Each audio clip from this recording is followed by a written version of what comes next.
Hello friends, KSR academy commerce institute के YouTube channel पर एक बार फिर से आपका हार्दिक स्वागत है। Enable filing of application for rectification. अब ये क्या है सर, ये किसके लिए ये फॉर्म आया है, कैसे फाइल करना है, एनेक्सर ए क्या है, यह सब कुछ आज के इस वीडियो में हम डिटेल में बात करने वाले हैं।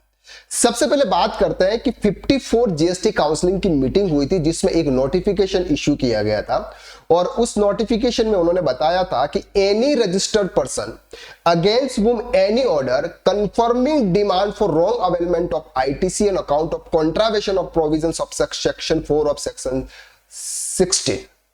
अब सर उन्होंने क्या बताया, उन्होंने बताया कि सर अगर आपने सेक्शन 16 का कॉन्ट्रावेशन किया, यानी कि अगर आपका किसी भी ईयर का आईटीसी है, फॉर एग्जांपल आपका 23-24 का आईटीसी है, वो आईटीसी आप 23-24 में अवेल करना भूल गए थे। अब आप उसे कब तक अवेल कर सकते थे सर? 13 नवंबर 2024 तक आप उसको अवेल कर सकते थे, लेकिन आप यहां तक भी आप भूल गए।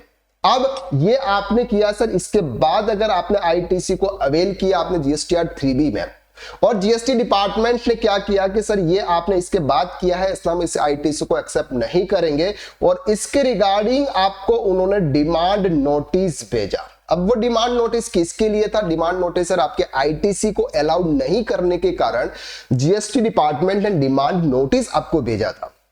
आज उस डिमांड नोटिस के अगेंस्ट में जीएसटी डिपार्टमेंट ने रेक्टिफिकेशन करने का आपको एक और मौका दिया, यानी कि 2017 से लेके 2021 तक अगर आपका कोई भी आईटीसी मिस कर गए हो या कोई भी आईटीसी आपका लेना रह गया या किसी रीजंस की वजह से अगर आपको आईटीसी के रिलेटेड जीएसटी डिपार्टमेंट ने अगर आपको डिमांड नोटिस भेजा है तो उसका पेमेंट करने की आपको जरूरत नहीं है। अब उसके लिए आपको एक रेक्टिफिकेशन फॉर्म फिल करना होगा।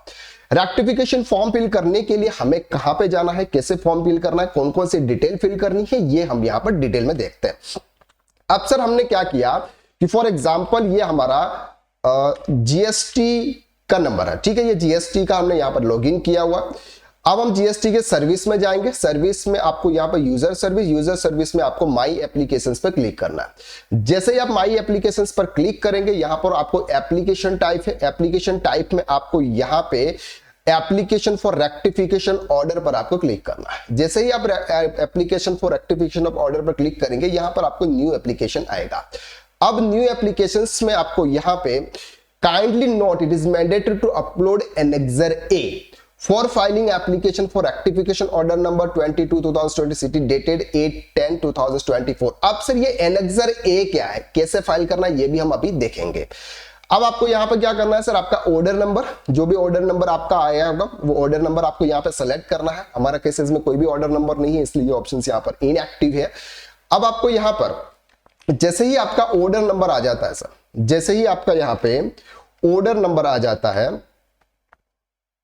ठीक है, जैसे आपका यहां पर ऑर्डर नंबर आ जाता है सर, ऑर्डर नंबर आपको यहां पर सेलेक्ट करना है एंड यहां पर ग्राउंड्स ऑफ रेक्टिफिकेशन में आपको यहां पर रीजंस अपलोड करना है, रीजंस फिल करना है कि सर ये हम क्यों कर रहे हैं। इसके बाद आपको अटैचमेंट एनेक्सर ए आपको यहां पर अटैच करना है। एनेक्सर ए कैसे फाइल करता है वो हम देखते हैं। इसके बाद आपको यहां पर करना वेरिफिकेशन। ऑर्डर नंबर आपको यहां पर सेलेक्ट करना है, जो भी आपका ऑर्डर नंबर होगा वो आपका आ जाएगा based on your selection. Last order issue date, tax period fill या ऑटोमेटिकली आपको यहां पे शो हो जाएगी। इसके बाद आपको यहां पर सिंपल एनेक्सर ए फॉर्म जो है वो आपको यहां पर क्या करना है, सबमिट करना है। वो एनेक्सर फॉर्म ए कैसे डाउनलोड करते हैं, वो कैसे फिल करना है वो हमें यहां पर देखना है। यहां पर आपको ऑप्शन है क्लिक हियर। जैसे ही आप क्लिक हियर के ऑप्शंस पर जाएंगे, यहां पर आपका एनेक्सर ए डाउनलोड हो जाता है। अब क्या करना है सर, इसको आपको करना है ओपन। जैसे ही आप उसको यहां पर ओपन करेंगे, आपके पास में एनेक्सर ए का फॉर्म यहां पर आपको शो हो जाता है, ठीक है। अब इसको हम कर लेते हैं थोड़ा सा जूम, ताकि ये थोड़ा सा आपको अच्छी तरह से दिखे, ठीक है। अब एनेक्सर ए में क्या बोला sir, proforma to be uploaded by registered person along with the application for rectification of order under special procedure, ठीक है। बेसिक डिटेल्स आपको यहां पर एंटर करनी है, आपका GSTIN, legal name, trade name, any order reference number आपको और ऑर्डर की डेट आपको यहां पर एंटर करनी है। अब यहां पर ये बता रहे हैं कि sir details of demand confirming the said order, जो भी आपका ऑर्डर है उसमें कितने अमाउंट की डिमांड आई है, कौन से फाइनेंशियल ईयर की है। यहां पर आपको IGST, CGST, SGST cess amount आपको यहां पर एंटर करना है। ये वो अमाउंट एंटर करना है जो आपके डिमांड में आया हुआ है। इसके बाद यहां पर उन्होंने थर्ड पॉइंट में बोला, थर्ड ए में उन्होंने बोला out of the demand mention in table serial number 2 above the details of the demand confirm with the share order of the input tax credit wrongly availed on the account of controversy section 16(4) of section 16 subsection 4 which is now eligible as per section 5 और section 16 central goods and service tax। यानी कि sir previous में section 16 subsection 4 के through उन्होंने आपका ITC को allow नहीं किया था, जिस वजह से उन्होंने डिमांड नोटिस भेजा था। वो वाला आईटीसी अब आपको यहां पर इंटर करना है कि जिसकी वजह से आपका डिमांड नोटिस आया था, वो वाला आईटीसी का कितना कितना अमाउंट है जो आपके आईटीसी अलाउ नहीं हुई थी, वो आईटीसी आपको यहां पर इंटर करनी है।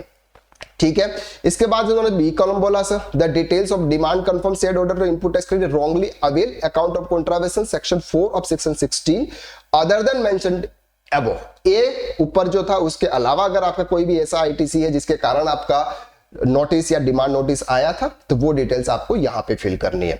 डिक्लेरेशन आपको यहां पर दे देना है सर, वेरिफिकेशन आपको यहां पे करना है, और सिग्नेचर ऑफ ऑथराइज सिग्नेटरी इनका प्रिंट निकाल के उनका सिग्नेचर मोबाइल नंबर ये सेव करके स्कैन करके अब आपको यहां पे सर अपलोड कर लेना है।